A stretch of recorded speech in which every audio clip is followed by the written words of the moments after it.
আসসালামু আলাইকুম সুপ্রিয় দর্শক, আজকে আমি কথা বলবো স্ক্যাফয়েড ফ্র্যাকচার নিয়ে। আমাদের এখানে ছোট্ট একটা বোনস থাকে, হাড় থাকে, যেটা স্ক্যাফয়েড বলা হয়। আমাদের কার্পাল বোনের মধ্যে একটা বোন, যেটা আমাদের এখানে দুইটা হাড় থাকে, রেডিয়াস এবং আল্লা। রেডিয়ালের মাথায় যে হাড়টা থাকে সেটা হচ্ছে স্ক্যাফয়েড। এখন স্ক্যাফয়েড ফ্র্যাকচার হলে এটা কিন্তু অনেক কষ্ট দেয়, কারণ সে মুভমেন্ট করতে পারে না। সে যখন রিজয়েন্ট মুভমেন্ট করবে তখন তার কষ্ট হবে। স্পেশালি আমাদের এখানে একটা নিচে একটা জায়গা আছে, যেটাকে আমরা অ্যানাটমিক্যাল স্নাপ বক্স বলি। ওখান থেকে তার পেইন হবে, সোয়েলিং হবে, ফুলে যাবে, এই সমস্যাগুলো। এটা মূলত হচ্ছে যদি পড়ে যায়, ফল অফ আউটস্ট্রেচ হ্যান্ড, পড়ে গেলে বা আঘাত পেয়ে তখন এই স্ক্যাফয়েডটা ভেঙে যায়, তখন এখানে প্রচুর ব্যথা হয়। এখন এই স্ক্যাফয়েড ভাঙছে কিনা এটা আমরা কীভাবে বুঝবো? এটা এক্সামিনেশন করে, ক্লিনিক্যাল টেস্ট করে কিছুটা বোঝা যায়। সাথে কনফার্ম হওয়ার জন্য এক্সরে, একটা প্লেন এক্সরে করলে দেখা যাবে যে স্ক্যাফয়েডটা ভেঙে গেছে কিনা এবং কতটুকু ভেঙে গেল। এবং সাথে হচ্ছে তারপরেও ক্লিয়ার না বুঝে গেলে একটা এমআরআই করে ক্লিয়ার হয় যে আমাদের স্ক্যাফয়েড ফ্র্যাকচারটা। কারণ আমাদের এখানে স্ক্যাফয়েড ফ্র্যাকচার হলে তখন দেখা যায় যে যদি অনেক দিন হয়ে যায় তখন ব্লাড ফ্লো লস হয়ে যায়, এভিএন যেটাকে বলি, এভাসকুলার নেক্রোসিস হয়ে যায়, মানে হাড়টা মরে যায় সাথে, যার কারণে তার এখানে ওইটা কাজ করতে চায় না। তো তখন এটা কিন্তু অন্য অপারেশন প্ল্যানে যেতে হয়।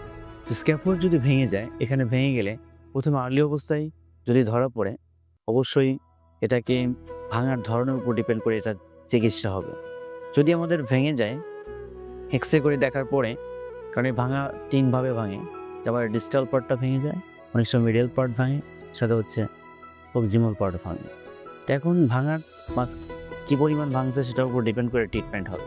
এটা একজন হ্যান্ড সার্জনের কাছে গেলে সেটা দেখে অ্যাসেসমেন্ট করে বলে দিতে পারবে যে সেটা অপারেশন লাগবে কি লাগবে না।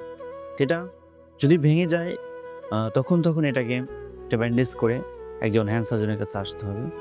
এটাকে যদি ভালো ভাঙা থাকে তাহলে এটাকে প্লাস্টার করে ইমোবিলাইজ করে রেখে দিলে 6 থেকে 7-8 সপ্তাহ রেখে দিলে এটা জোড়া লেগে যায়। যদি খারাপ ভাঙা থাকে তো অবশ্যই এটাকে ফিক্সেশন করে, ওপেন ডিরেকশন ইন্টারনাল ফিক্সেশন করতে হবে এবং স্ক্রু দিয়ে এটা লাগাই দিতে হবে। তখন কিন্তু এই যে স্ক্যাফয়েড, এটা কিন্তু জোড়া লেগে যায়।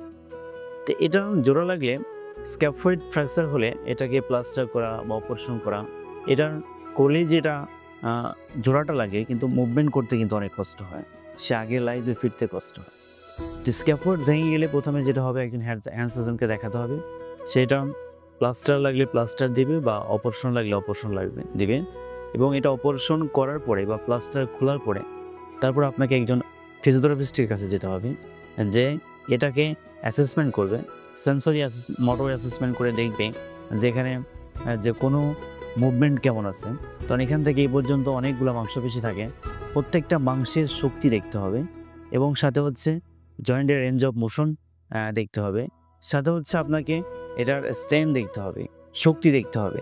যদি ডান হাতে হয়, বাম হাতে কতটুকু প্রেজেন্ট আছে শক্তি, ডান হাতে কত আছে, এটা স্ট্রেন্থ মেজারমেন্ট করে দেখিয়ে ওই অনুযায়ী যদি আপনাকে রিহ্যাবিলিটেশন করেন বা ফিজিওথেরাপি ট্রিটমেন্ট নেন, হ্যান্ড ফিজিওথেরাপি, তাহলে কিন্তু স্ক্যাফোল্ড ফ্র্যাকচারের পূর্ণাঙ্গ চিকিৎসা আপনি পাবেন এবং আগের অবস্থায় ফিরতে পারবেন।